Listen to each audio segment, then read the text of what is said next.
Welcome back, everybody. Daphne, the sport on the bench again, has taken a lot of time here. And you might say, well, I mean, what's she up to now? Well, see, Daphne still fitted with the 900 kV 3648 outrunner, the cheapo, I think it was $25 outrunner from Amazon.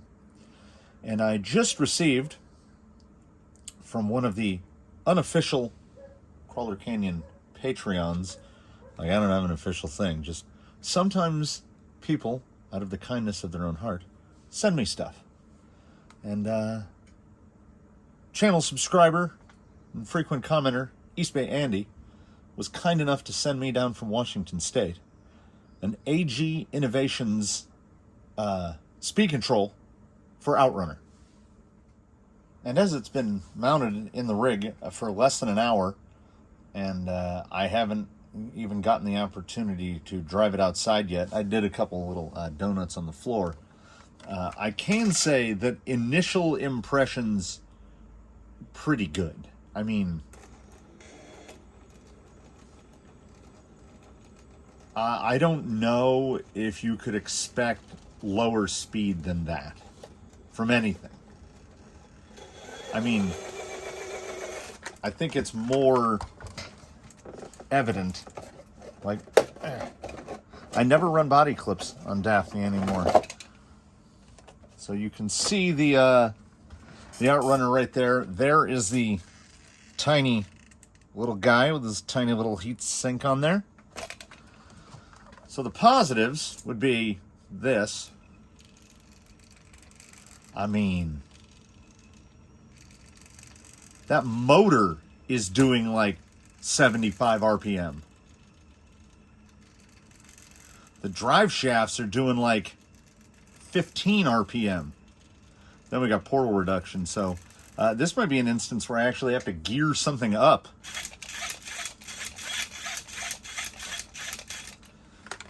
So on to like what I can talk about while it's sitting on a bench. In this, what will be a capsule review, because I obviously won't be able to speak to longevity or, performance in different kinds of weather. This is kind of the perfect condition for it. It was gloomy after the rainy, and it's about 70 degrees outside right now.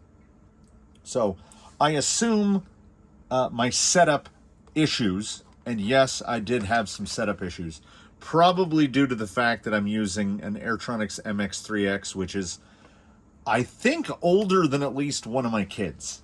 So there were some, it's supposed, if you were to purchase one of these directly from AG Innovations, you plug it in and it goes. Because I think most people aren't using a 16. I want to say it's like 2007, that radio. I know they've been discontinued for a good while.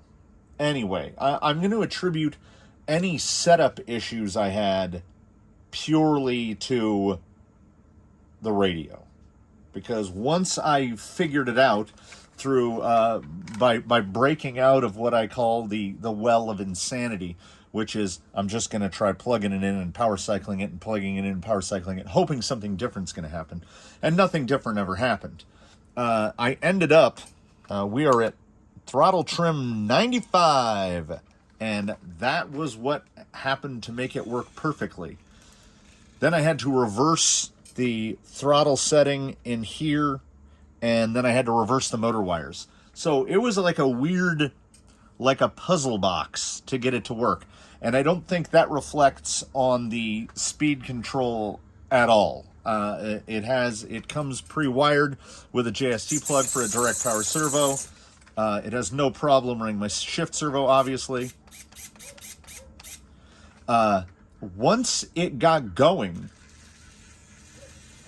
it's flawless. Like I have absolutely no complaints about it in terms of driving it on a bench.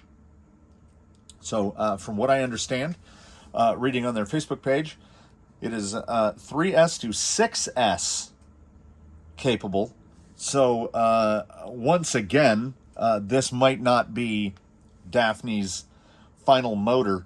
I would like to see, it's a Flash Hobby. Yes, a Flash Hobby Turbo. Now I kind of want to find out what's the lowest KV they've got. And I could run it on a higher KV. But, I mean, on a higher voltage battery. But then again, at the same time, like the fitment of that 3S up there is pretty much perfect. So I definitely have more tuning options now. I think I can gear up a little. First gear is appropriately pokey. Second gear is a little brisk. And the motor under load has a very turbo diesel.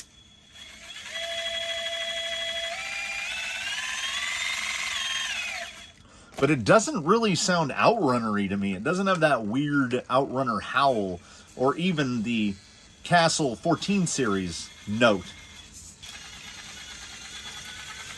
It really does sound turbo diesel-y.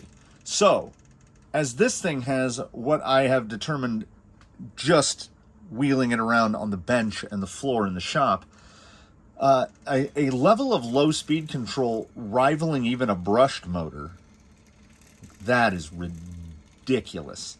And usually when I'm testing low speed and I get to this little lip on the Eco Power mat that stops the screws from rolling away, usually I have to give it a little more throttle to get over this lip right here. It just acts like the lip's not there. So that's very promising. We will be seeing what drag brake looks like. I have begun making the new bumper delete for the back. It's still covered in Dychem blue. It does not have any screws in it, but it's really in there. So let us take this out and rock it for a couple minutes. I'd like to keep this review digestible. And then we'll put some final thoughts on it, you know? So, I mean, it sounds appropriately crazy. But, I mean, how slow can you go? And when you can go unbelievably slow, you can just point yourself wherever you want to go and go there. I think Daphne, in this configuration, can conquer the broken face of the big rock. That is insane. Oh, look who's coming. Coming in from out of frame. Hello, Jage. It's not like the typical outrunner whine. It's more like an outrunner howl. And it took away a lot of that, the pulse whip noise, the high-pitched scream. I actually don't hear it. But my ears are old, and I grew up in the era of the Walkman, so like a lot of my mid-band is gone. So if anybody you can still hear the squeal, I apologize. Come on. I wanna see this.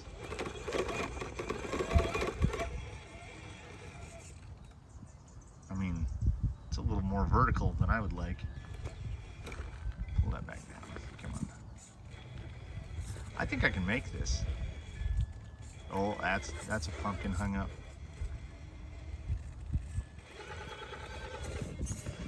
We're just gonna keep bludgeoning at it until I get up this. Like, why not? If you have the equipment that you feel can do it. And now, Daphne's weight is so low. This is something akin to when that should have rolled, right? I mean, at this point, this is akin to when Lil Yella ditched his ecto body and went to the Gozer, and it was just this transformative thing. Like, how much weight could possibly be contained in the back of a creep shell? I do not imagine much. But then the conversion to the alloy gearbox, which sits quite low in a TRX4, and then the outrunner, which has just like the most torque you could possibly have. And now the speed control, which weighs nothing. Oh, she got a breech line here.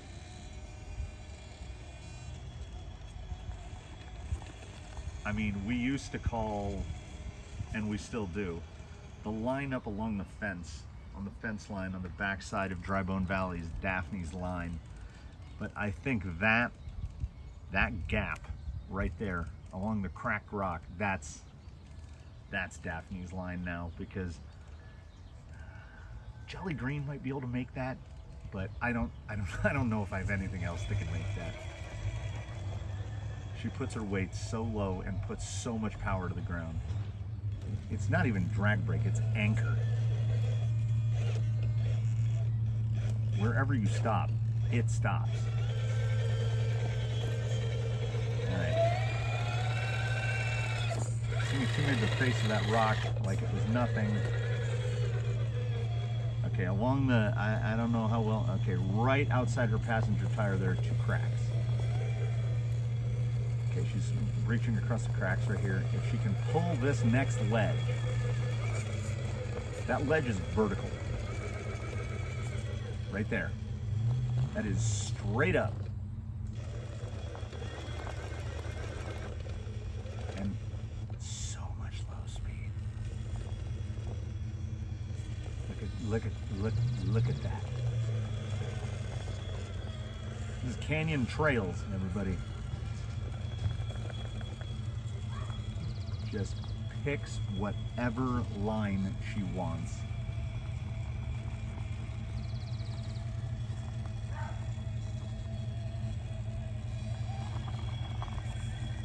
So she should be the new queen of slick rock now, right? Still sounds so crazy to me.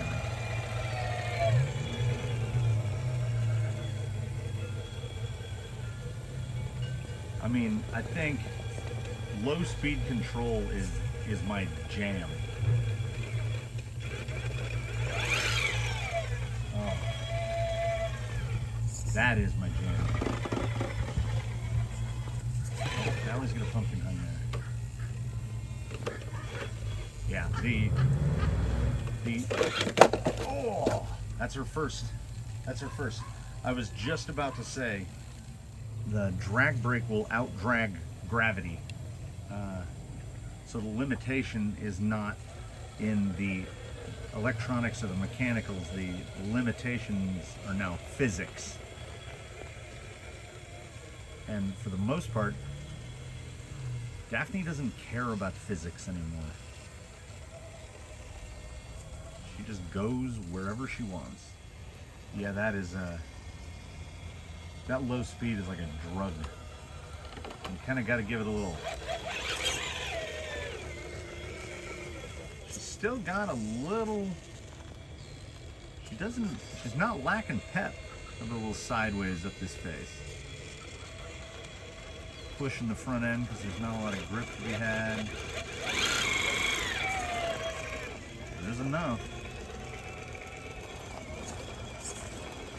Into the dirt. I feel like I'm stuck on something I can't. Oh,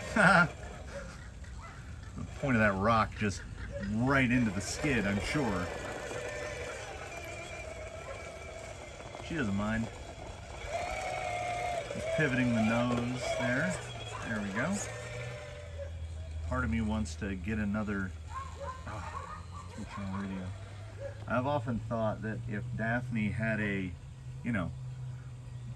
TRX4 gearbox, it's not really feasible to dig it. But I've thought if she could have an unlockable front, help get that nose around a little more. Yeah, Daphne the Sport is officially off the chain now. Oh, that low speed is something else. That low speed is now what everything else gets compared to. And as per usual, when I get into this kind of situation,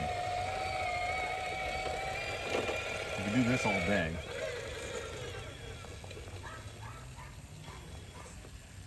Yeah, I mean, it's not even drag brake. It's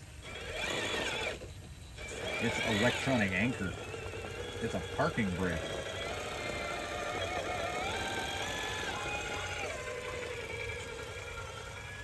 Yeah, absolutely no problems.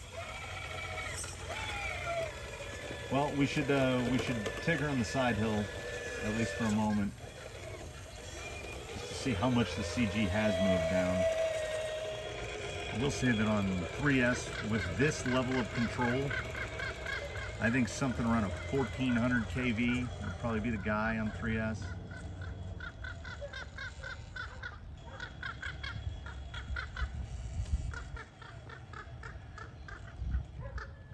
I can't tell if it's gonna snap. It was so stable right up until it no longer was. But she will just, I mean, that carry, that reach up right there, that's hard for anyone. Well, except Jolly Green, because he has extra axles.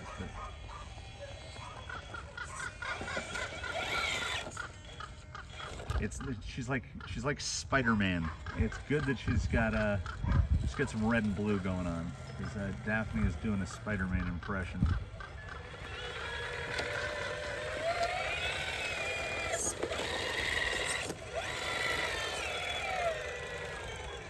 Motor still sounds so crazy, but like I say, as I've mentioned a couple times before, it's unlike the usual outrunner squeal.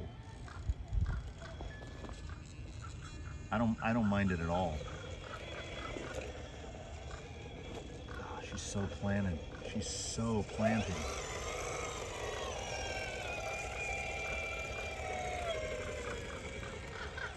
Ooh. We're just trying to build in more patina. Though I think the paint has cured now, because now when she's rolling off the rocks, I'm not seeing immediate scratches and gouges appear. So I think everything's toughened up a little. Look at her go. So there you have it.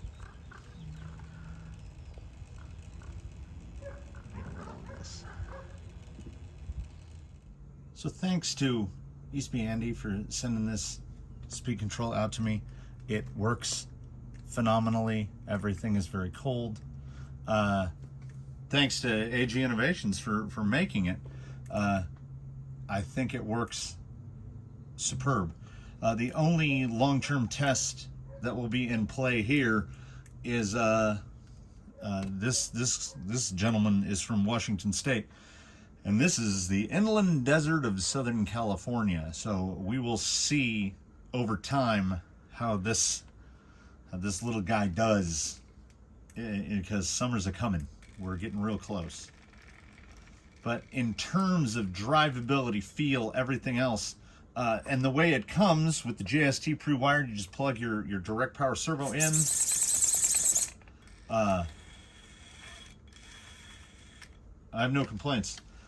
Any little setup issues, I think, were MX3X. I think if you have a radio made after 2010, you're probably fine.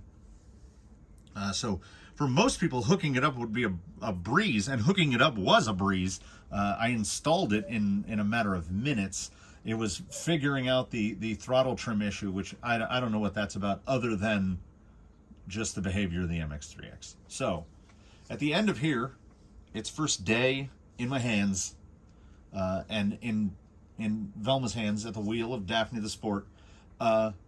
Great, super great. I would absolutely buy another one of these. Absolutely. There are a couple more rig builds on the bench for the future, and I'm certainly not ruling out another outrunner build, because I love low speed control, And I like how cheap the motors are, and they work really good, and you can get away with a speed control that's this big. That big. It's barely bigger than a micro servo. And there seem to be no negatives. Like, that thing can take 6S. The only negative would be, I think it's going to make me spend more money, because I'm probably going to have to buy another one of those and probably another couple motors. But, you know, I'm not dropping proper money on them yet. I'm still dropping Amazon money. So, certainly in this short-ish, by my standards, capsule review, this far away from glowing. I'm very impressed. I think it did remarkably well, and yeah, there'll be another one of those here before you know it. So thanks for watching this one, everybody. Thanks again to East Bay Andy. Leave a comment below, subscribe if you haven't, drop a like on it. Be sure to check out AG Innovations. I think they're only visible on Facebook. I know a lot of people don't like the Facebook, but you know, yeah, it's good. Like, I don't want to fluff it or overhype it, as it's got, you know, what we're looking at, about 10 minutes of runtime. But you know, my brain still goes back to the ISDT ESC 70, which, whoa, anything is amazing after that. But I think wiping my mind clean of the ESC 70, this thing's superb, because I was running that quick run in here just moments ago, and it's immeasurably better than that. And the quick run did pretty good. So if you're thinking about diving into Outrunners, I say go here. You know, I was waiting for the Holmes to come back into stock forever, and it never did. So I think they call it the Ninja, the AG Innovations Ninja. I can't think of anything bad to say about it. It's good. It's real good. So again, thanks everybody for watching, and hope to see you in the next one.